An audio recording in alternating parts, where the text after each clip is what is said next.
Well, and there, somebody need to call conjure attention to this. Because if him feel like say them a boy, afraid that look of 15 years of them I get, he make a sad mistake. Them not plan for go take no 15 years. You understand? Police in a trouble when them but them. But let me tell you something. You, me know say, you know the location and you know who that. You understand? Let me tell you something. This a boy business they forget fix. You understand? Either the done, we must show the done machine them need to fix him business, or the people them we might war with, or the police them find him and fix him business. Yeah man. This a boy you need for go underground as soon as possible. People wanna really see what going right there, so. Eh? And then you not tell me say them a boy for just go sit down behind bars and party because the hard labor around there. I'm a tough fucker soon.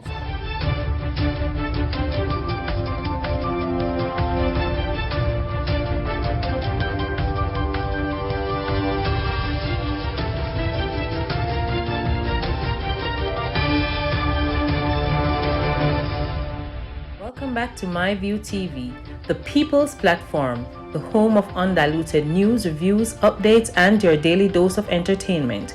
Don't forget to hit the notification bell, leave us a comment, like, share, and subscribe. I don't bring nobody forward in here to cheer for me. Everything what you see up my natural talent. Let me tell you something. You see, when you know what to please the audience with, it's simple, me. Welcome, my people. Hope everybody okay. Hope everybody alright. Miracles are manifesting in your life. Don't be distracted by the defiance. You made the progress without knowing where you are going, and you took the chance without the surety of winning. Keep going and focusing on the promise of prosperity, not the pace. Big things can happen in short space of time. Get ready to be amazed by the abundance on its way. People, agree with me? Agree with me, don't it? Anyway, all the particular go on the news, so no, so me not come about for waste time. So me just like jump right tonight and make people them know wagwan. Okay? Tell yourself on the gunshot hour. Oh, I don't know, so me not have to tell you no. The man that died as a result of injury sustained in a hit-and-run crash at Campgate near Christiana Thursday night has been identified.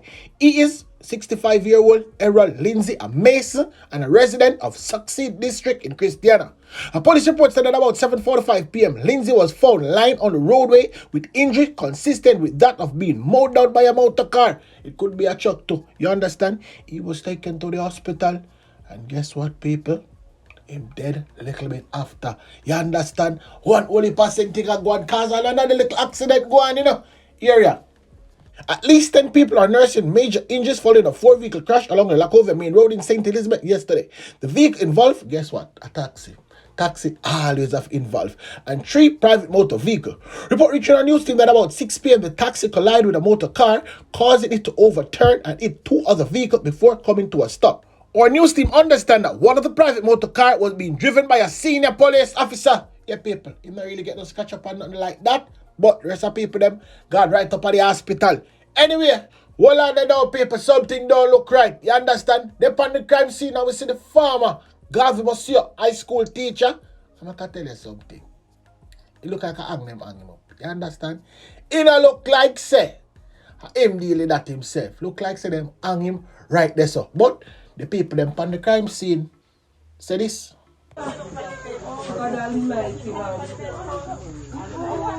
Send it to me when you don't smoke. But to come in foot and touch the floor. Yeah, because you can't see it. You must be tired of life.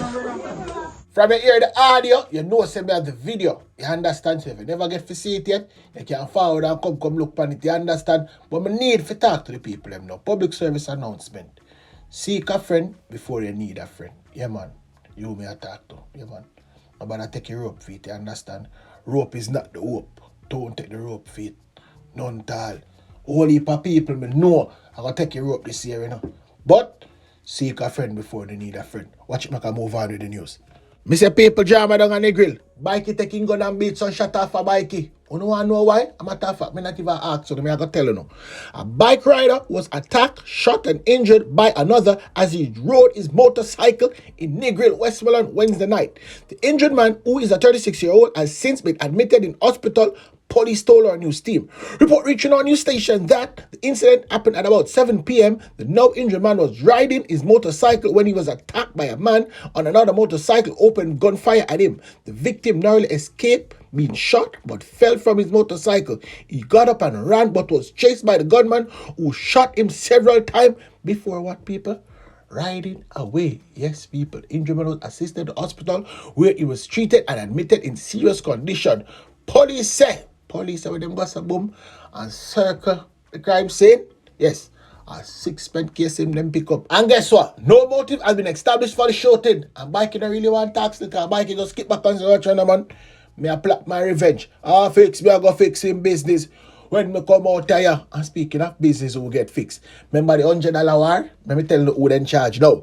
A 21-year-old farmer has been charged with murder after he reportedly fatally stabbed his colleague on January 2nd. Javier Willis of Mavis Bank in St. Andrew has been charged with murder of 28-year-old John Walker, otherwise called Tiddy, also of the same community. Too big at them. Too idiot, the two of them. I don't feel sorry for none of them. Anyway, people, I can move on here, man. The St. Ann police has charged 2 men with robbery aggravation and conspiracy to robbery aggravation in relation to an incident that occurred in Enfield District, Brownstown in St. Ann. The incident took place on Wednesday, December 28 last year. The men are 36-year-old laborer. I tell you, I don't like nothing name laborer, you know. All of them supposed to get stopped with. Kiston Kelly of Perrytown and 31-year-old Kingsley Bailey of Enfield District, Browntown, both in St. Anne's. Report that about 3:30 p.m., Kelly and Bailey conspired with another man and went to the house of the complainant. Kelly and Bailey and their accomplice were armed with ratchet knife. Yes, people. How to make sure you start ratchet, man? Them have it. That the man them touch the road with. Them a two boy, them friend who forget slap, so them reach up at the man yard, them tie him up and rob him of his jewelry, cash and other valuables. An investigation was launched by the police and both men were arrested. Kelly and Bailey was formally charged after a question and answer session in the presence of their attorney. Their court date has not yet been finalized. Funeral should have keep for them, you understand? And them not tell the police it's for them friend there. So them friend go and run. But go and run, man. Long run, short catch, you understand? As soon as them hold you, 6'6" you're going. You understand? I'm not fucking that if I go 6'6". Burn more and then burn all your body. Anyways, watch me kind move on with the news. Cause the man then finally will thief in Wingy from round the Arnett people. Yes, big thief in boy. I can tell you what him do. A mechanic who was allegedly held with the stolen vehicle of a member of the Jamaican Constabulary Force has been charged.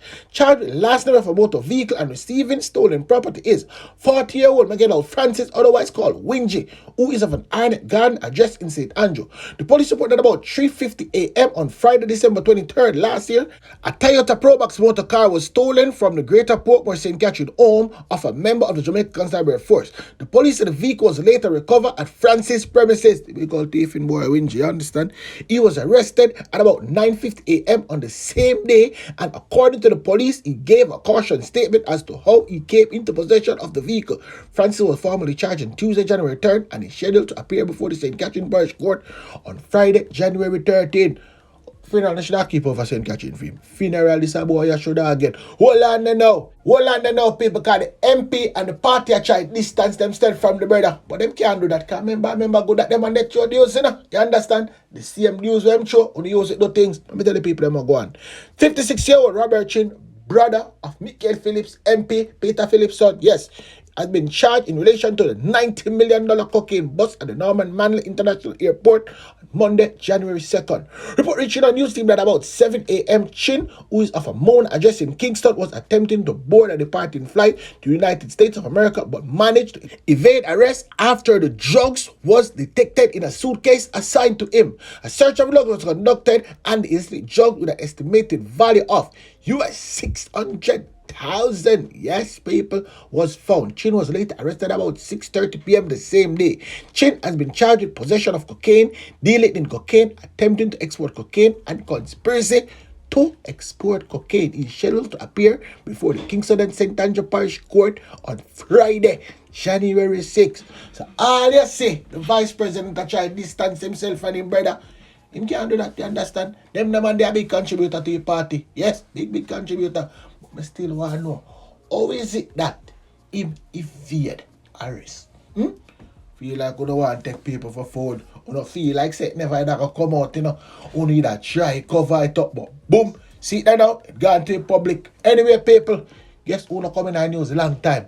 showman. Yes, the showman is here, and the showman is saying 300 lives has been saved annually in Jamaica owing to the interception of contract killers by the Jamaica Constabulary Force before they carried out the act. And showman, I could know, say, watch man. Sometimes when they want them touch the road for go perform them duties, because the duty them they understand because them again pay feet. Them not even have a car in a machine. You understand? Them just run a little program for the man up the road right up there, sir. And say, watch ya. Drop a machine where you are right down there, sir, because we're gonna need it. To slap with that purse there, and then you get it back down the road right under the mango tree. And them look think that them go on it.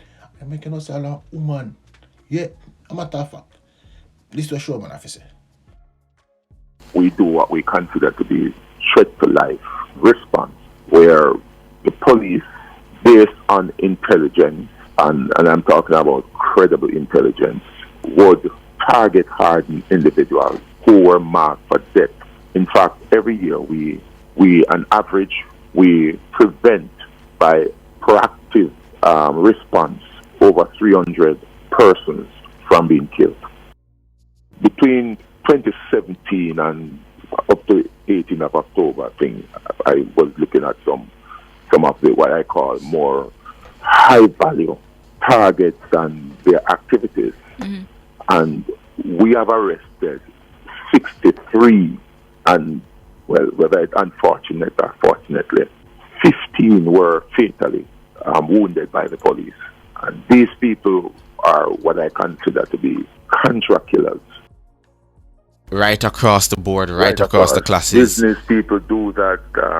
I had a situation where one female tried to retain a contract killer because someone was trying to take away her boyfriend. And she wanted to pay $15,000 to kill that individual. And this was a businesswoman. Well, I mean, $15,000. I mean, the guys actually laughed at that because they had a joke because they told her 150 piece, and she said that.